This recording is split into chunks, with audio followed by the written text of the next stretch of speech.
evening and welcome to Tinkering with Edkelar.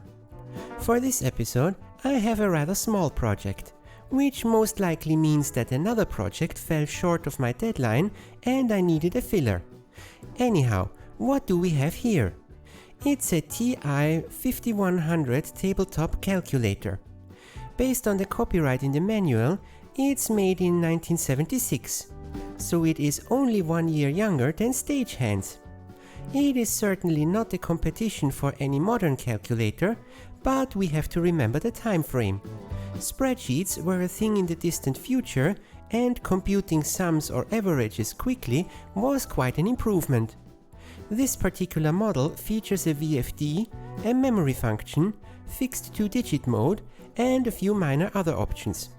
So a tiny bit beyond the typical 4-function calculator at least. Let's have a peek! The case has yellowed in places, but at least it's an even yellow in the visible areas.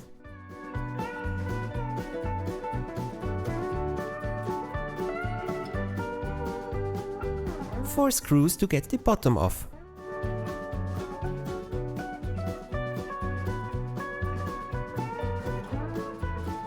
And 2 more for the insides.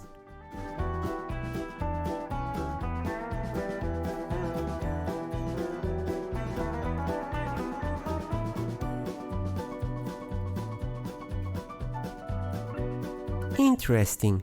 The display is surrounded with a black cardboard cutout. It is clipped into place on the sides.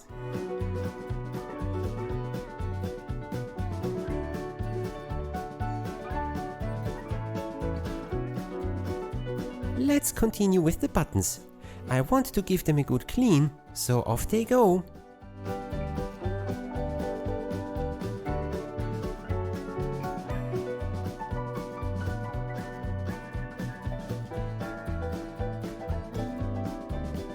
The keyboard assembly is soldered to the PCB, but the pins are a bit too long for the desoldering gun. I'm trimming them back a bit.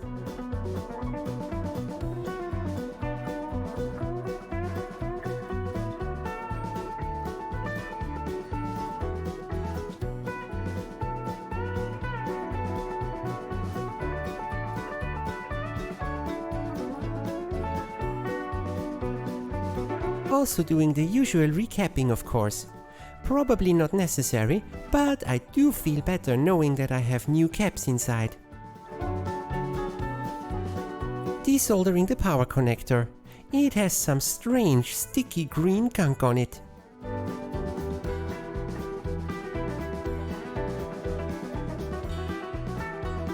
And of course the switches for some contact cleaning. The pins probably reflect the contacts on the inside.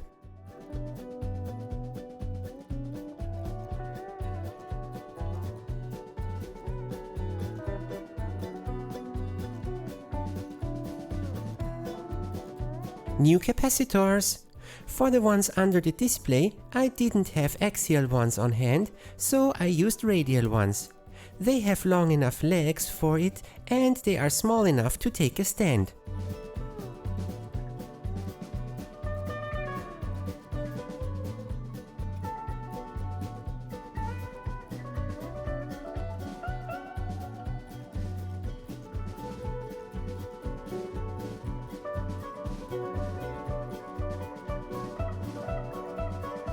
Now, getting that green gunk off took some time and patience.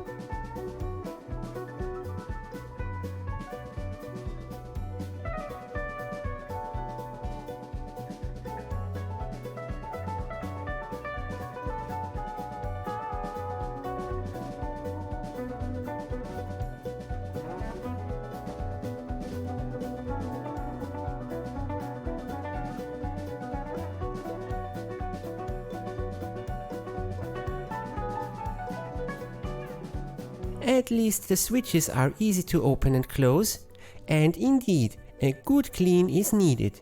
Again, they would probably have worked, but I feel better for the future of this device when the gunk is removed, not just slushed around with some spray.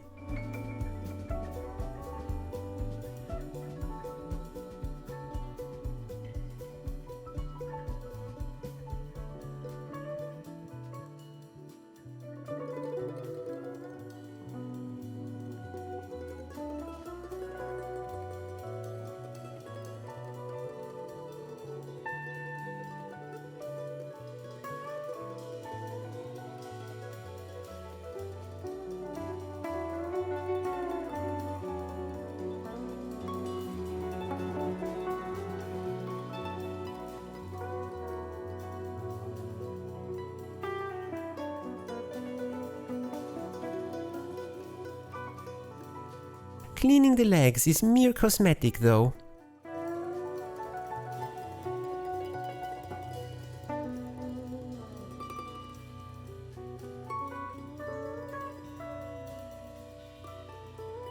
I pondered to dismantle the keyboard, but since it would mandate drilling and gluing the heat-staked elements, and since the traces appeared to be non-oxidized, I'll just leave it as it is.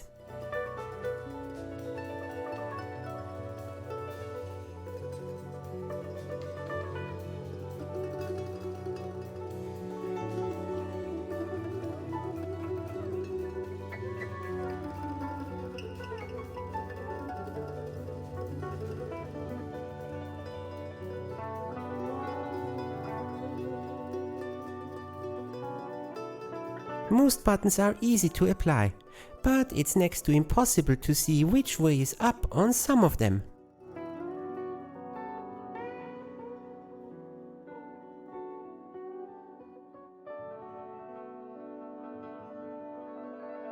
I did give the display cover a quick polish. The finer scratches all went away, but the big one in the center is slightly beyond what I would call reasonable effort.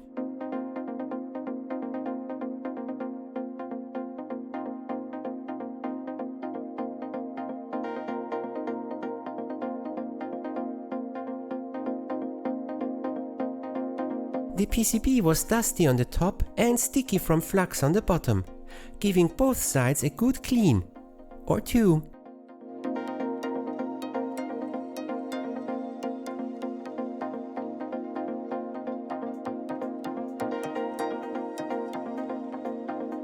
And connecting the keyboard again.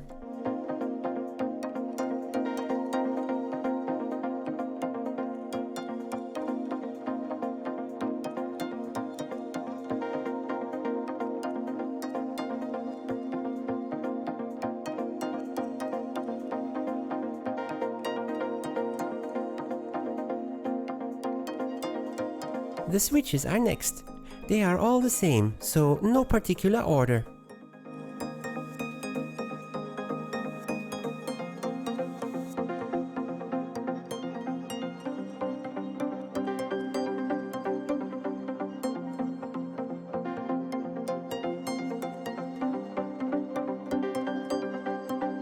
And after the cardboard bezel, affixing the top cover. The switches needed a bit of a push since they came at an angle from soldering. Might have been a better idea to solder them in at this stage.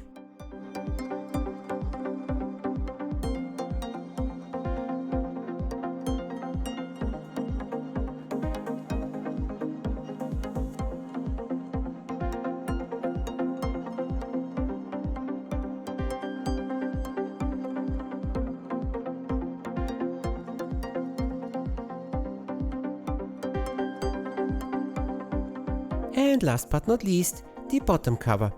The power socket slides into a notch and we are done.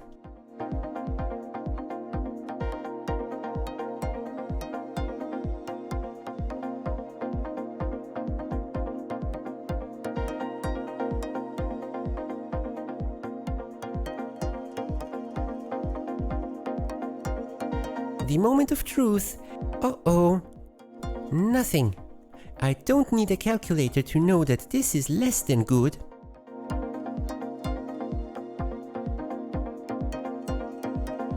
Turns out that I somehow managed to mess up on the power supply side.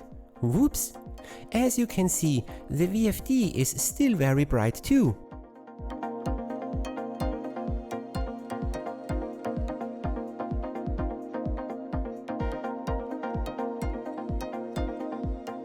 The power brick delivers AC. I thought that putting in an appropriate amount of DC would also work, but no. The circuit on the input is a voltage doubler to derive enough oomph for the VFD. So DC on the input will probably make the chip run, but not the display.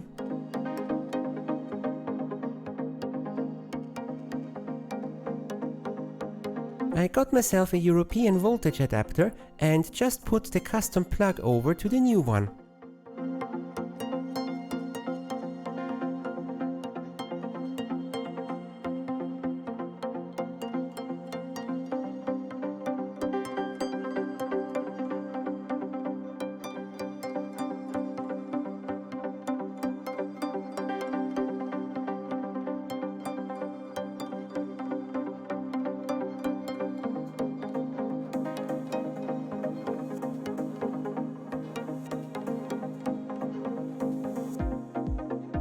A few examples, straight from the manual. The F/2 switch changes over between floating point and 2 decimals mode. Apparently that will round the output to 2 decimals for financial computations.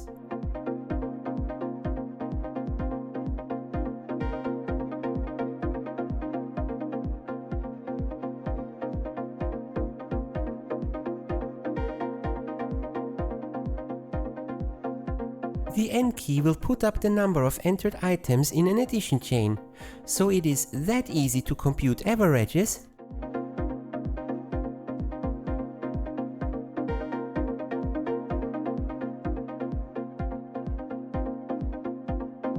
Percent is a straightforward way of adding or subtracting n% of a number, quite common today.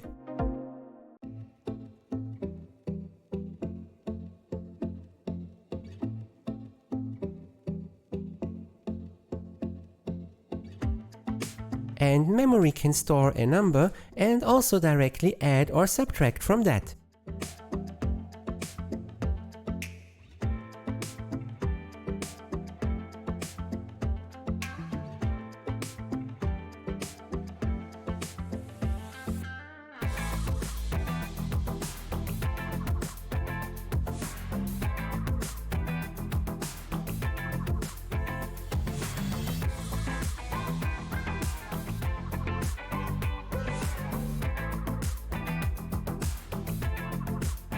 And this concludes the cleanup and refurbishment of this little piece of history. I hope you enjoyed this rather short episode. See you next time!